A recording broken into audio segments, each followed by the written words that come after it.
peux-tu savoir que Dieu est ici? Peux-tu le sentir? Et peux-tu discerner que dans une seule réunion, ta vie peut changer? Une seule réunion, ta vie peut changer. Le feu de la Pentecôte qui a embrasé la vie de Pierre est tombé en un instant. C'était un tout à coup. Mais voyez les résultats du tout à coup.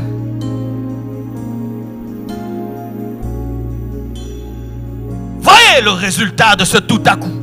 Ils avaient soif, ils avaient soif, ils avaient soif. Et tout d'un coup, le feu est tombé sur eux. Et plus jamais ils n'ont été les mêmes. Mes frères, nous sommes en train de parler du réveil de Boston. Et vous savez à quel point la franc-maçonnerie est présente dans cette ville.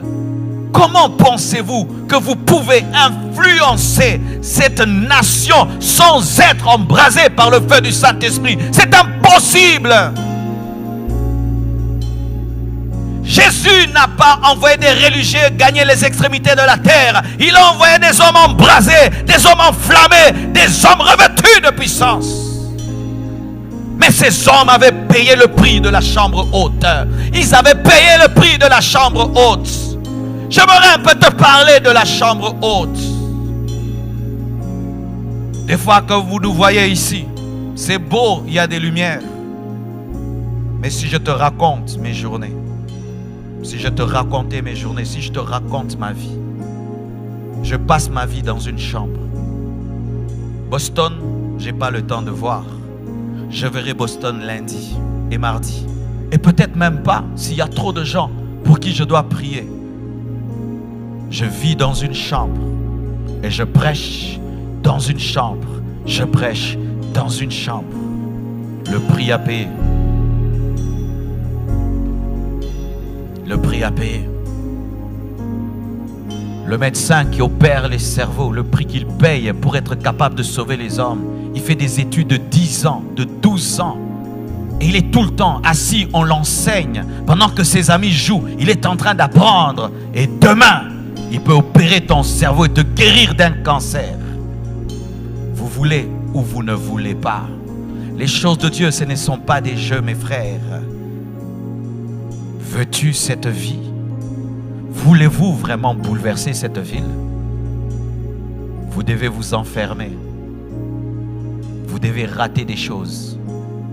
Pendant que les autres s'amusent, vous devez être à genoux. Pendant que les autres font ce qu'ils veulent, vous devez mourir à cela, afin de donner la vie aux autres. Si vous n'êtes pas prêt à payer ce prix, vous êtes en train de vous amuser à venir à l'église sans comprendre les enjeux.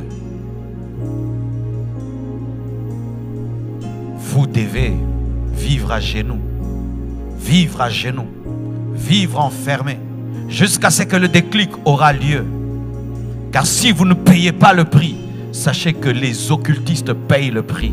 Certains ont offert leurs femmes, ont offert leurs enfants pour que Satan vienne régner dans la ville. Ils ont donné ce qu'ils avaient de précieux. Ils ont accepté que tous leurs enfants meurent. Ils ont fait des sacrifices humains. Ils ont donné de leur sang. Certains devaient vivre jusqu'à 70 ans. Ont accepté de mourir à 30 ans pour que seulement Satan passe par eux. Ils ont fait des sacrifices donnant leur vie. Certains ont fait des pactes avec le diable. Ils ne peuvent pas regarder derrière eux. Certains ont fait des pactes avec le diable. Ce sont des serpents qui les apparaissent. Certains ont fait des pactes avec le diable. Ils n'ont pas le droit de dormir. Certains ont fait des pactes avec le diable qui ne peuvent dormir dans une maison. Il faut entendre les pactes qu'ils acceptent. Mais les chrétiens, Dieu vous demande de jeûner. Il vous demande de vous agenouiller. Il vous demande de vous enfermer. Il vous demande de passer du temps avec lui. Mais vous ne voulez pas. Mais vous pensez que Dieu vous utilisera.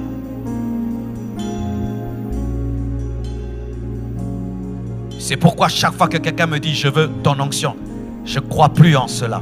Tu ne peux pas avoir l'onction d'un homme de Dieu. Je vais t'aider à avoir ton onction. Parce que si tu dois avoir mon onction, tu dois avoir mon histoire.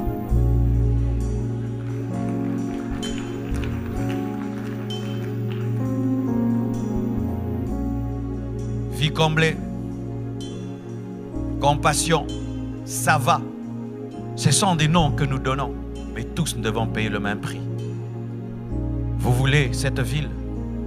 Vous devez aller la prendre. Vous devez aller la chercher au sommet de la montagne. Vous devez vous consacrer. Ne pensons pas qu'en parlant tout le temps, critiquant les païens, nous allons les convertir. Dans la chambre haute, on ne critique pas les païens. On attend le feu du Saint-Esprit. Ne pensez pas qu'en passant vos temps devant la télévision du matin au soir, tout le temps sur Facebook, tout le temps sur WhatsApp, vous amènerez un réveil.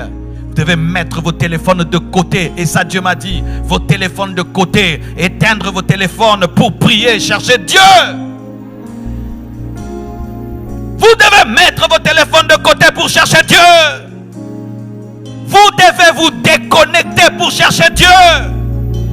Vous devez éteindre vos téléphones pour chercher Dieu. Vous devez pendant un temps oublier que la technologie existe pour chercher Dieu. Mais tant que vous serez tout le temps connecté, tout le temps disponible, vous serez indisponible à la voix de l'Esprit. Car lorsque Dieu voudra vous parler, vous serez en train de parler à quelqu'un. Voulez-vous ou vous ne voulez pas? Ce monde n'a pas encore vu ce que Dieu peut faire au travers d'un homme qui s'abandonne totalement à lui. Le monde n'a pas encore vu ce que Dieu peut faire au travers d'un homme qui s'abandonne totalement à lui. Si aujourd'hui tu t'offres à Dieu comme un sacrifice vivant et tu montes sur l'autel de la croix, il va te consumer par le feu du Saint-Esprit et de là sortira un puissant serviteur de Dieu. Oh mes frères et sœurs, prenez au sérieux ce que je dis. Je suis venu dans des réunions comme ceci. J'étais un enfant et pendant que le prédicateur prêchait, il y avait des adultes dans la salle. Et l'Esprit de Dieu me disait, il te parle à toi. Je disais, moi, mais il y a tellement de gens plus intelligents, plus capables que tu peux utiliser. Dieu me disait, c'est à toi que je parle. Et si pendant que je parle, tu entends l'Esprit te dire que c'est toi, il s'agit de toi.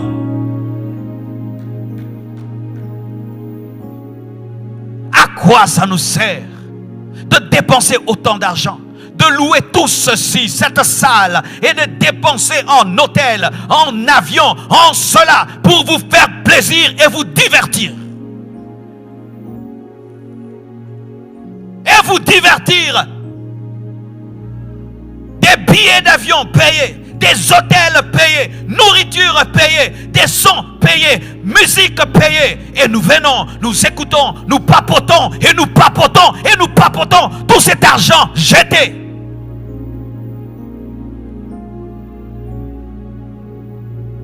Si cette conférence n'engendre pas, ne fût-ce qu'un homme embrasé, nous avons échoué.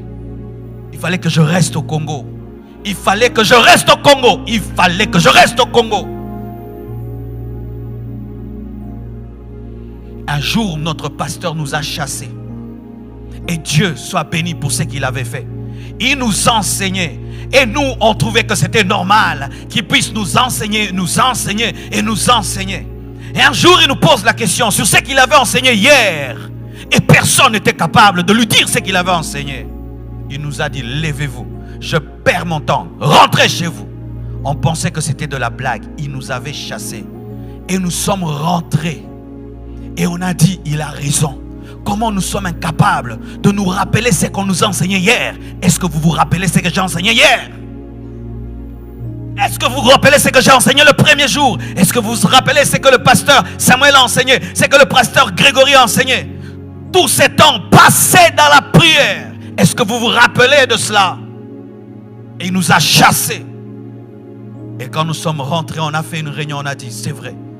Nous ne prenons pas au sérieux notre formation. Désormais, nous changeons. Nous sommes allés le voir, nous lui avons dit, pasteur, tu as raison. Nous sommes des aventuriers. Mais aujourd'hui, nous te promettons, nous prendrons au sérieux notre formation.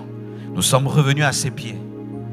Et nous sommes devenus ce que nous sommes devenus aujourd'hui. Parce qu'on avait pris au sérieux. Pourquoi es-tu ici? Parce que tout Boston est là? Parce que tes amis sont là? Parce que tu es obligé d'être là? Ou parce que tu as une rage?